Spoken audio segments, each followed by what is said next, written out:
Erikson's 8-stage theory of development. Erik Erikson was a stage theorist who took Freud's controversial theory of psychosexual development and modified it as a psychosocial theory. Erikson emphasized that the ego makes positive contributions to development by mastering attitudes, ideas, and skills at each stage of development. This mastery helps children grow into successful, contributing members of society. During each of Erikson's 8 stages, there is a psychological conflict that must be successfully overcome in order for a child to develop into a healthy, well-adjusted adult.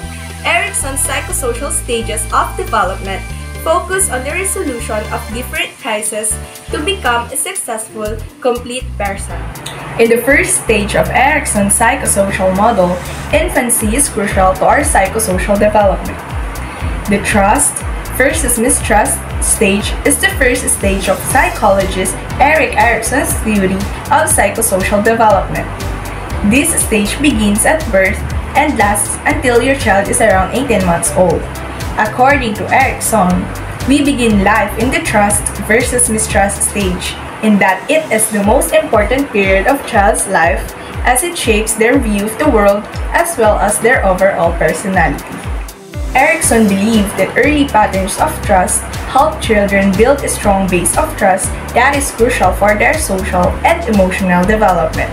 If a child successfully develops trust, they will feel safe and secure in the world. So basically, you are essentially shaping their personality and determining how they will view the world. In this stage of human development, infants explore the world. They learn if their environment is safe and predictable. Infants need attention and comfort from their parents. It is from parents that they develop their first sense of trust or mistrust. During our initial 18 months, we are uncertain about the world in which we find ourselves and must develop basic trust. After all, we are entirely reliant on our parents or caregivers for warmth, love, stability, and nurturing. If reliable and predictable, we gain confidence, a sense of security, and a feeling of safety in the world. Otherwise, we may grow up to be suspicious and mistrustful. This care and attentiveness must be consistent in order to build trust. With consistent care, the child will also develop hope. Let's say a mother feeds her baby in the morning. Because babies can't use words to express themselves, they use nonverbal strategies to communicate of what they are thinking and feeling at all times. And crying is one of the most common strategies babies use to communicate with their parents or caregivers, and it carries different meanings. Usually, babies cry to let you know that they need love or affection, food, and comfort. So the next time the child is hungry, they will cry in the hopes that the mother will hear the cry and feed the child again. If the mother succeeds in fulfilling the child's needs, trust will grow stronger. But if the mother fails to feed the child, their hopes will be dashed and mistrust may start to form. When we cannot hold onto hope, we can quickly feel lost or helpless. This hope and trust becomes a foundation for the developing child. In the second stage and third stages of psychosocial development, the child has more opportunities to branch out and take control over their decisions and actions. Without a trusting parent or guardian, it can be harder for the child to make these decisions and branch out further. The trust versus mistrust stage serves as a foundation of development. The outcomes of this stage can have effects that influence the rest of an individual's life. Because of this, it is essential for parents to provide responsive and dependable care. Children raised by consistently unreliable and unpredictable parents who fail to meet these basic needs eventually develop an overall sense of mistrust. Mistrust can cause children to become fearful, confused, and anxious, all of which make it difficult to form healthier relationships. This, in turn, can lead to poor social support, isolation, and loneliness. The impacts of mistrust in this stage can last a lifetime and have a serious impact on the way we interact with others. So as babies, we must be able to trust that our caregivers will meet our needs. Otherwise, mistrust can develop and lead to lifelong problems. Remember that a good balance between trust and mistrust means we remain open to experience and yet aware of the potential for danger. After all, it is unlikely and ill-advised for a child to become entirely trusting or entirely lacking in trust. Why is trust important that must be met for infants? Establishing relationships is important for a baby's growth and development. A solid foundation of trust and attachment is the key to help your child feel secure, and it affects how she will interact, communicate, and form relationships with others throughout life. Autonomy versus shame and doubt. Autonomy is having the sense of control, while shame and doubt means lack of trust in oneself. This is the stage during 18 months to 3 years old wherein we discover our own interests and realize that we are different from others. This is where we want to prove to people that we can do things right. That is why support and encouragement from both teachers and parents play an important role during this stage. Here is an example. Olivia received encouragement and support to overcome difficulties, while Jack didn't. So, Olivia will develop a sense of industry, while Jack will be left alone with feelings of inferiority. If a child is having difficulties in some areas in school, encouraging them in areas which they excel can help them foster feelings of competence and achievement. That is why encouraging them can be helpful during this stage. You might be wondering, how much praise or encouragement should a parent give his or her child during this stage? The answer is to maintain balance. Balance plays a major role at this point in development, because overpraising a child might develop a sense of arrogance in them, which we do not like to happen. That is why maintaining balance can be helpful during this stage.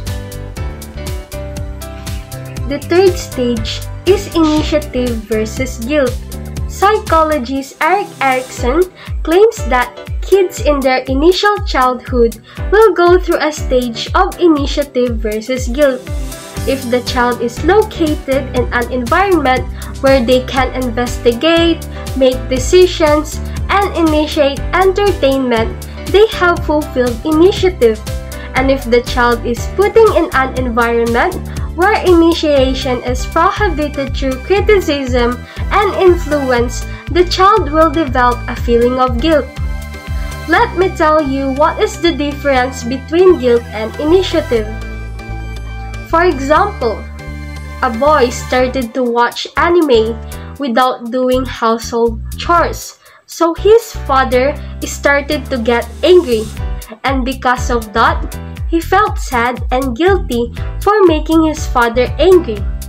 For the initiative, a girl wants to bake a cookie, but she assumes that she's formulating an error, so her mother volunteers to help, but the girl rejected the help of her mother.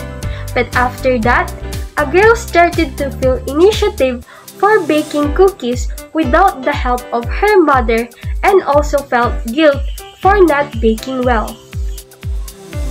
So a boy is an emotionally close child and his father failed to give his son attention and support through his desires, while the girl is a happy child and through her guilt, her mother is still show assistance and a positive attitude towards her efforts. So, some people are curious about how can parents encourage initiative.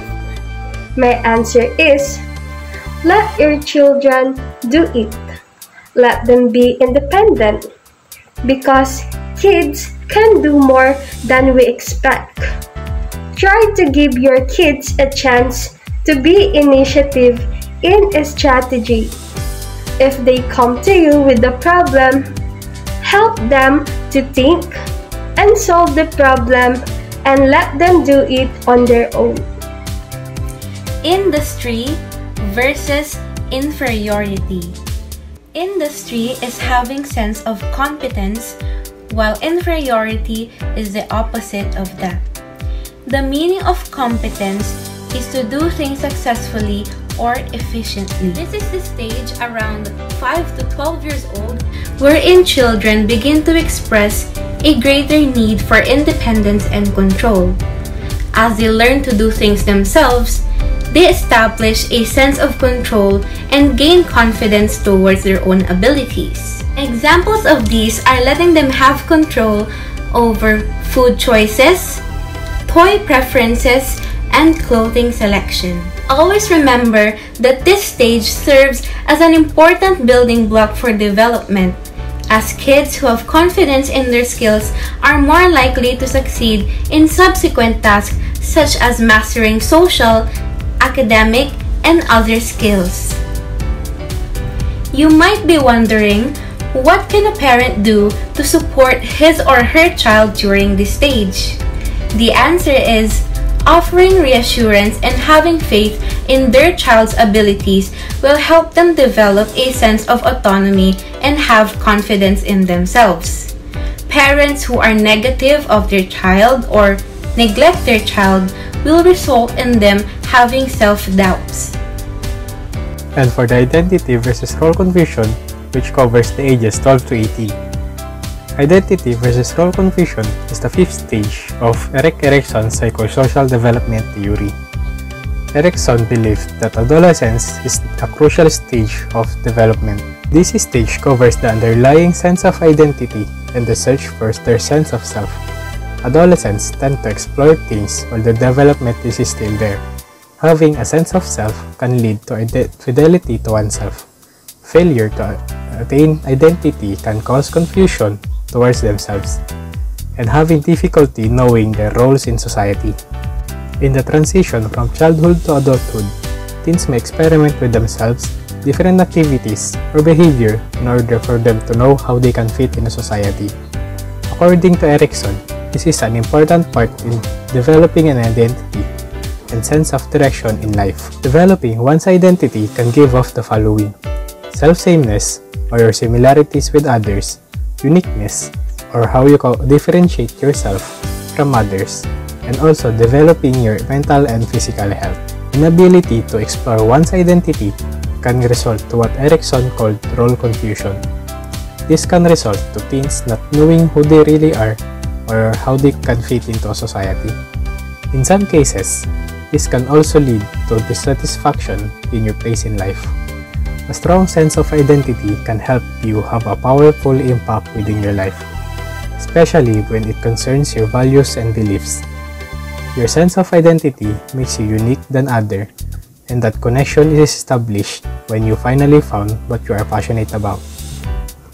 Learning how to be better and probably learn new things, getting to know more about yourself, and finding what are your strengths and weaknesses is a sign of emotional growth. You get to understand the world and know your limits and learning how to get by them. So some people may ask how we can decrease role confusion. Here are some tips. Know your strengths. Identify where you excel at in any areas of your life and build or strengthen it. And think about your interests. Try new things to know what excites you. Third, be involved in activities related to your interests. Whether it's in an event or any social gathering, have the courage to be a part of something that interests you. So let's talk about the stage number 6, which is intimacy versus isolation. But first of all, let us know what is the definition of intimacy and isolation. Intimacy is where deep relationship can be formed because people are vulnerable to adulthood, from young adulthood to later on in life. While isolation is when people don't foster relationships and they socially isolate themselves, consequently leading to feeling of loneliness. Romantic and sexual relationship can be an important part of this stage of life, but intimacy is more about having close, loving relationships. It includes romantic partners, but it can also encompass close, enduring friendship with people outside of your family. Did you know that romantic and sexual relationship can be an important part of this stage of life, but intimacy is more about having close and loving relationships. It includes romantic partner, but it can also encompass close, enduring friendships with people outside of your family. So meaning to say that intimacy is not just about romantic love. It can also be about friendships or any relationship outside of the family. Intimacy requires being able to share parts of yourself with others, as well as the ability to listen to and support other people. These relationships are reciprocal. You are sharing parts of yourself and others are sharing with you. Why does intimacy and isolation happen? Intimacy happens when we are being open and we talk through our thoughts and emotions, letting our guard down and showing someone else how we feel and what our hopes and dreams are. Isolation is happening from a lack of intimacy. Isolation is just like it sounds, lacking connections, struggling to engage with others, and avoiding emotional attachment. Generativity versus stagnation is the 7 of 8 stages of Erik Erikson'S theory of psychosocial development. So this stage takes place during middle adulthood between the ages of approximately 40 to 65 years old. So during these times, adults strive to create or nurture things that will outlast them, often by parenting children or contributing to positive changes that benefits other people. So contributing to the society and doing things that benefits a future generation is important needs of generativity and stagnation. So first, we will define what is generativity and stagnation. Generativity is ability to contribute to a family, community, work, and a society in a positive way to assist the younger generation. In short, the generativity is guiding the next generation or making our mark for the world, caring for other people, as well by creating and accomplishing things that can make our world to become a better place.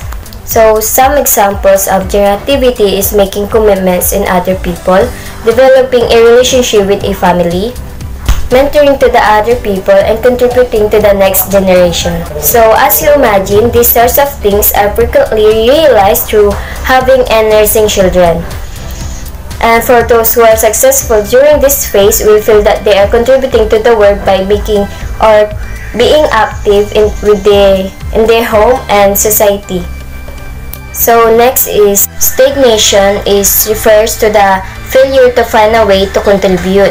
These individuals may feel disconnected or uninvolved with their community and society. In short, stagnation is one is only concerned by his or her needs and comfort. Some example and characteristic of stagnation is being self-centered and failing to get involved with others, not taking interest in other unproductivity, no efforts to improve, placing one's concerns above all. So for those who fail to attain these skills may feel that disconnected or uninvolved in the world. Developing a sense of generativity can have a number of important benefits. This includes better health, more positive relationship, greater productivity, and greater fulfillment, and increased community involvement. So one thing to note about this stage is life events tends to be less a early stage and late stage.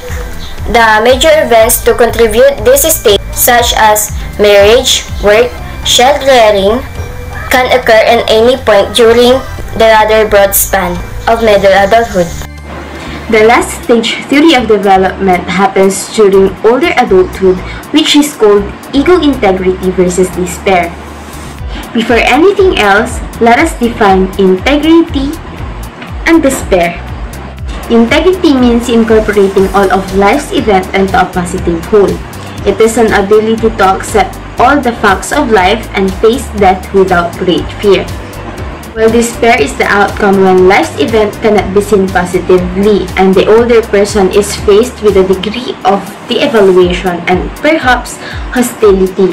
It often leads to frustration and regret. Going back to the ego integrity versus despair stage theory of development, this is an event in our lives when we tend to look back over how we spent our lives. We may develop a feeling of contentment if we know that we did well. However, we can experience despair if we think that we didn't. During this stage, the important event here is reflecting back on life. As I have said earlier, we can come away with either a sense of fulfillment from a life well lived or a sense of regret and despair over a life misspent.